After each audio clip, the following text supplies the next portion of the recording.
भेड़िया चुड़ैल और शेर चुड़ैल का भयानक संग्राम। राजनगर के लोग आज बड़े ही भयभीत नजर आ रहे थे और किसी अनहोनी के डर से सभी बहुत घबराए हुए थे।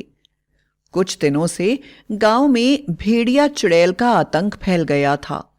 वह रात के 12 बजे जंगल से आकर गांव वालों के ऊपर हमला कर देती थी और उसके हाथ जो इंसान फंस जाता उसका खून पीकर वापस जंगल में चली जाती थी। भयानक बात यह थी कि उसके अंदर रूप बदलने की शक्ति थी, इसलिए उसकी पहचान करना बड़ा ही मुश्किल काम था। मुखिया का भाई कई दिनों से गांव में नहीं था। आज वह सुंदर बैलगाड़ी पर बैठकर राजनगर की तरफ तेजी से चला आ रहा था। वह पिछले 2 महीनों से दूसरे गांव में व्यापार के लिए गया हुआ था और उसे इस बीच राजनगर में होने वाली घटनाओं का कुछ भी नहीं पता था। उसे अपने घर वालों से मिलने की बेसब्री हो रही थी, पर उसने देखा शाम को 7 बजे ही पूरा राजनगर सन्नाटे में डूबा हुआ था। सड़कों पर एक जानवर भी नजर नहीं आ रहा था। सुंदर को समझ में नहीं आ रहा था कि आखिर उसके गांव में ऐसा क्या हो गया है और सब लोग कहां चले गए हैं कि अचानक उसने जोर की चीख की आवाज सुनी।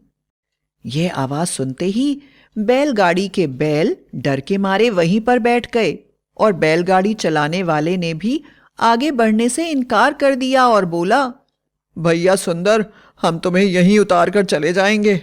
न जाने क्यों हमारा मन किसी अनहोनी से बड़ा ही घबरा रहा है। राजनगर में कोई भी दिखाई नहीं देता। तुम चाहो तो हमारे साथ वापस लौट सकते हो। सुंदर ने बैलगाड़ी वालों से कहा, नहीं नहीं, आगे बस 1-2 किलोमीटर पर ही मेरा घर है। मैं पैदल ही चला जाऊंगा। वैसे भी रात हो गई है, तुम्हें वापस पहुंचते पहुंचते काफी टाइम लगेगा। और उसने उसे पैसे दिए और अपने घर की तरफ बढ़ गया। बैलगाड़ी वाला भी बढ़कर अपने गांव की तरफ चल पड़ा। सुंदर को राजनगर का माहौल बड़ा ही डरावना महसूस हो रहा था। अचानक उसने देखा कि पेड़ के पास एक औरत बैठकर रो रही है। वह हैरान हो गया और उसके पास गया और बोला, इतनी रात तुम अकेले यहां? तुम क्यों रो रही हो? तुम्हारे घर वाले कहाँ हैं? अकेली औरत का इस तरह रात में घर से बाहर रहना ठीक नहीं है। चलो, मैं तुम्हें तुम्हारे घर छोड़ आता हूं। मुझसे डरना नहीं, क्योंकि मैं गांव के मुखिया का छोटा भाई सुंदर हूं और पड़ोसी गांव में व्यापार के लिए गया था। सुंदर की बात सुनते ही औरत और भी फूट फूट कर रोने लगी और बोली, सुंदर, अब मैं कहाँ जाऊं? इन गांव वालों ने मेरा घर तोड़ दिया है। मुझे घर से बेघर कर दिया। इतना ही नहीं, मेरी हत्या भी कर दी है। अब मेरे पास रहने के लिए कोई घर नहीं है और खाने के लिए खाना नहीं है। मेरे पास सिर्फ एक ही चीज है और वह हो तुम। और अब मैं तुम्हें खाऊंगी। ऐसा कहते ही उसने अपना घूंघट अपने मुंह पर से हटा दिया। डर के कारण सुंदर चीखने लगा। उसके सामने भयानक भेड़िया चुड़ैल खड़ी थी। चुड़ैल का सारा शरीर भेड़िए की तरह और हरे रंग का था, लेकिन वह इंसानों की तरह 2 पैरों पर खड़ी हुई थी। उसके बाल खुले हुए थे और आंखें पूरी तरह से लाल थीं। वह बहुत भयानक नजर आ रही थी। उसकी जीभ से लार टपक रही थी। उसने अपने टेढ़े मेढ़े और खतरनाक नुकीले नाखूनों से सुंदर के बाल पकड़ लिए। सुंदर बोला, तुम मुझे क्यों मारना चाहती हो? मैंने तुम्हारा कुछ भी नहीं बिगाड़ा। चुड़ैल बोली, सुंदर, तुम मुखिया के भाई हो ना? उसी मुखिया की गोली से मेरी मौत हुई है।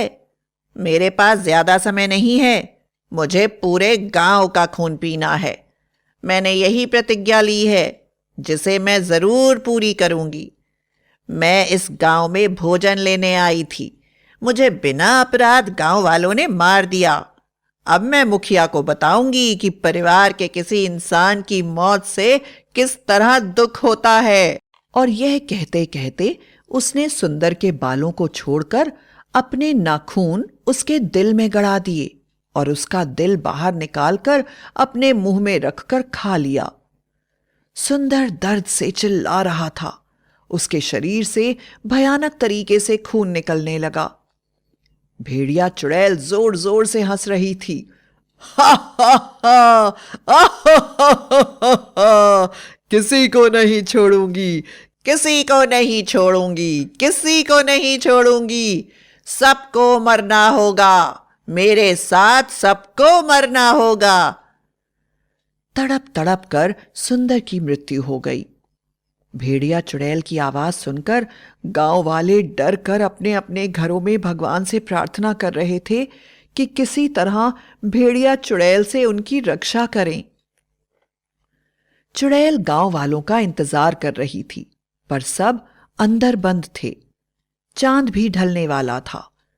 आखिर चुड़ैल गुस्से में तिलमिलाती हुई बोली, गांव वालों, तुम बचोगे नहीं।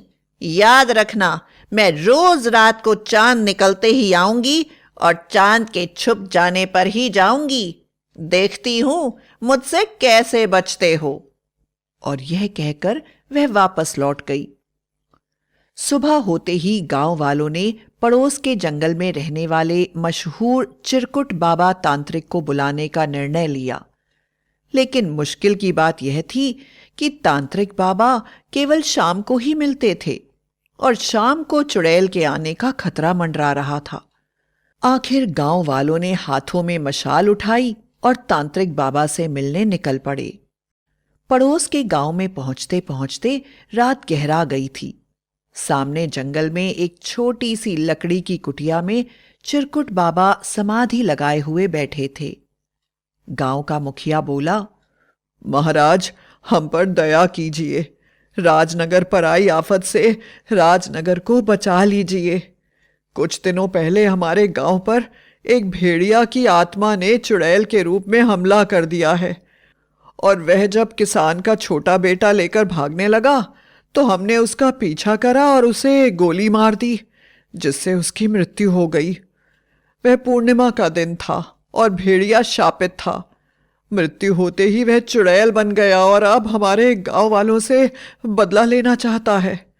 मेरे भाई का दिल अपने नाखूनों से फाड़ कर खा चुका है। बाबा, हमारी रक्षा कीजिए।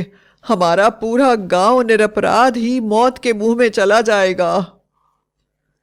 आखिरकार चिरकुट बाबा ने अपनी आंखें खोली और बोले, मुखिया, तुमने बड़ा पाप कर दिया।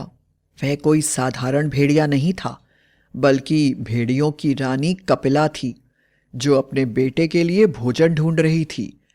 वह बहुत शक्तिशाली है और उसके एक इशारे पर जंगल के सारे भेड़िए गांव का नाश कर सकते हैं।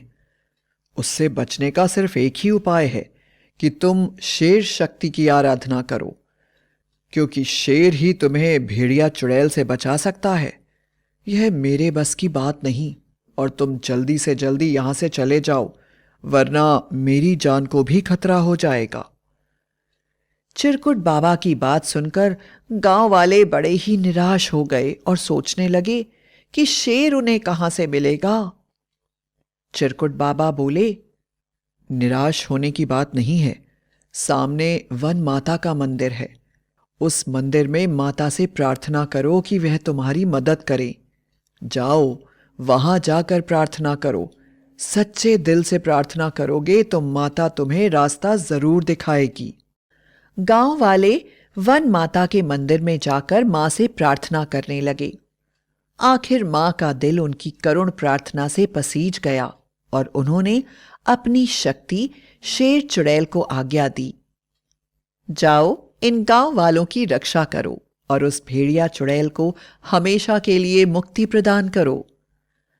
मां की आज्ञा मिलते ही शेर चुड़ैल तुरंत मुखिया के रूप में बदल गई और गांव वालों से बोली, आप सभी मां के मंदिर में बैठिए, मैं भेड़िया चुड़ैल का फैसला करके तुरंत ही लौटती हूं। और गांव की तरफ चल पड़ी। राजनगर में सन्नाटा छाया हुआ था और भेड़िया चुड़ैल औरत के रूप में बैठी हुई शिकार की तलाश कर रही थी। सामने से शेर चुड़ैल को मुखिया के रूप में आते देख वह उसको पहचान नहीं पाई और बोली, वाह मुखिया, तो आज मेरा भोजन तू बनेगा। तेरा खून भी तेरे भाई की तरह ही स्वादिष्ट होगा। आ, जल्दी आ, मेरी जीभ तेरा इंतजार कर रही है। शेर चुड़ैल ने मुखिया के रूप में कहा, मैं भी तेरा ही इंतजार कर रहा हूं। आज मैं भी चुड़ैल का दिल निकाल कर खाना चाहता हूं। मैं भी देखना चाहता हूं कि भला किसी चुड़ैल के दिल का स्वाद कितना स्वादिष्ट होता है। उसकी बात सुनकर चुड़ैल जोर जोर से हंसने लगी।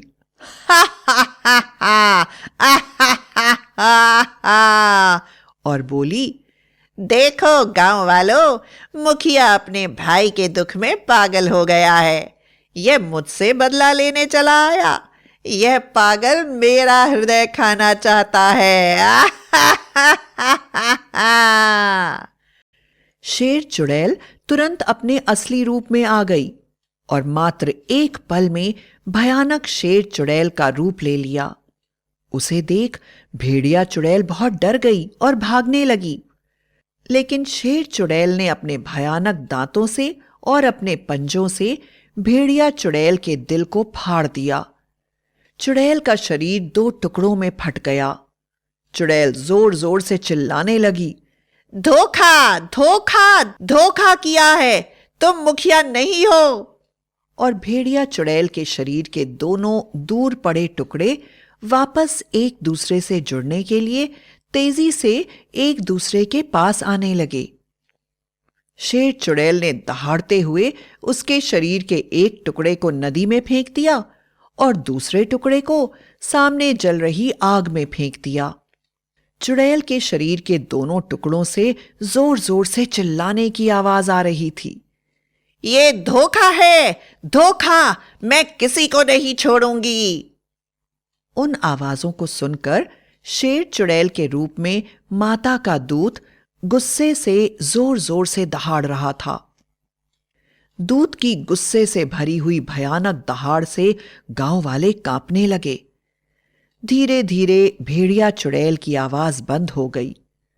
तब माता ने जोर से दूत को आवाज दी। मां की आवाज सुनते ही शेर चुड़ैल शांत हो गई और चुपचाप वन देवी के मंदिर की तरफ चल पड़ी। सभी गांव वालों ने वन माता की जय जयकार की और खुशी खुशी वापस अपने गांव में आ गए। इसके बाद उनके गांव में भेड़िया चुड़ैल का आतंक हमेशा के लिए खत्म हो गया और सब राजी खुशी से रहने लगे।